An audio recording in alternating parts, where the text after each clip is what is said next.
Whispers from the hollow, the forgotten ritual. It was supposed to be just another harmless thrill.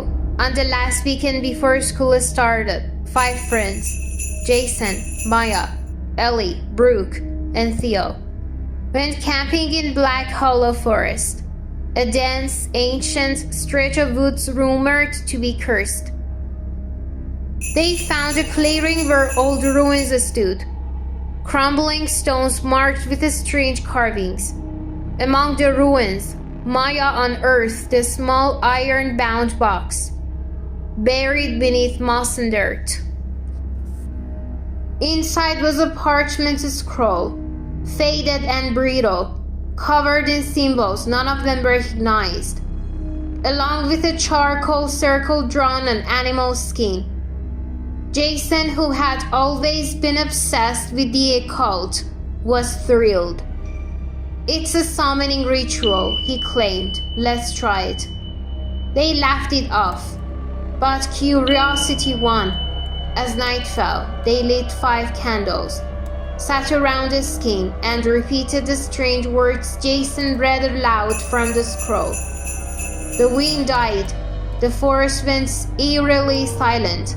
Then a whisper, barely audible, seemed to echo between the trees. 5 lights, 5 souls. The fire flickered, the shadows danced, and for a moment, Brooke thought she saw something crawling just beyond the firelight. Something tall, thin, and wrong. Suddenly, Ellie shouted, "Did you hear that?" They all did. A second whisper, this time closer, like it came from right behind them.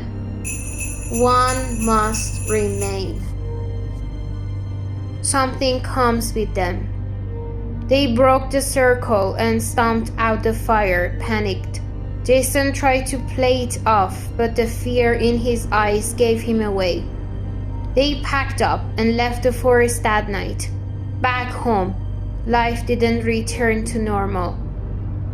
Brooke began having vivid nightmares of black eyes watching her from the trees.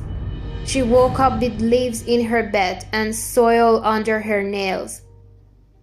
Ellie started to lose time. Hours would pass, and he wouldn't remember where he'd been.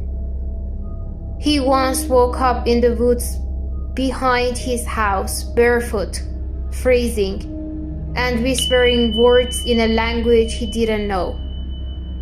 Maya found a charcoal circle from the ritual drawn under her bed, even though she had burned the parchment. Theo saw figures in reflections, dark shapes that didn't move when he did. And Jason was changing. He spoke less.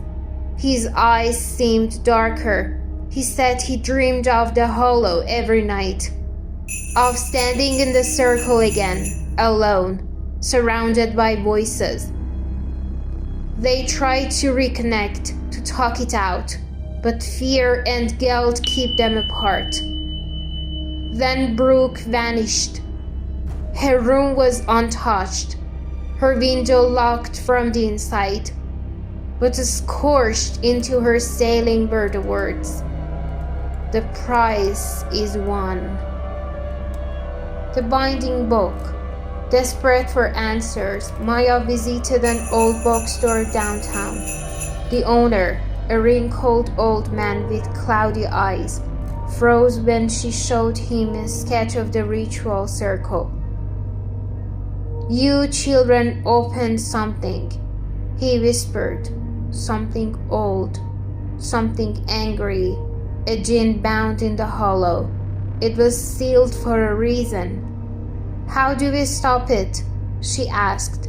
"You don't," he said, "unless you give it what it wants, or bind it again." The friends met one last time, shaken, broken, and scared. Jason barely spoke. He stared off into space, murmuring phrases in that strange language. Ellie brought a new ritual, one that claimed to reverse a summoning. They returned to Black Hollow with the book and candles. As they began the ritual, Jason stepped out of the circle. "You can't bind it," he said coldly. "It's already here." The ground shook. The candles blew out. A scream tore through the trees. Not human, not animal. And from the darkness, something emerged. A shape of shadows and fire. Theo ran. He didn't make it far. When it was over, only Maya and Ellie remained in the clearing. Shivering, bleeding, and alive. Jason was gone. So was Theo. 2 candles had remained burning. Hunted forever. Months passed. Police found nothing. The story became just another legend about the Hollow.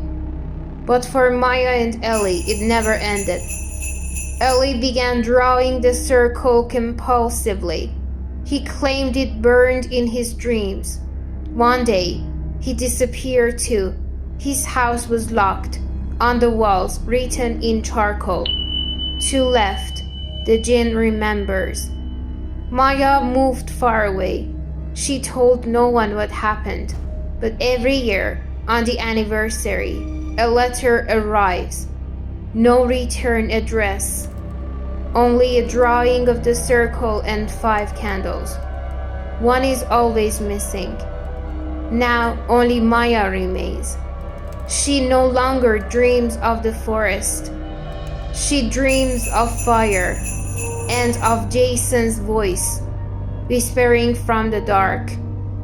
"The gate is still open. Maya, come back. Light the 5th flame."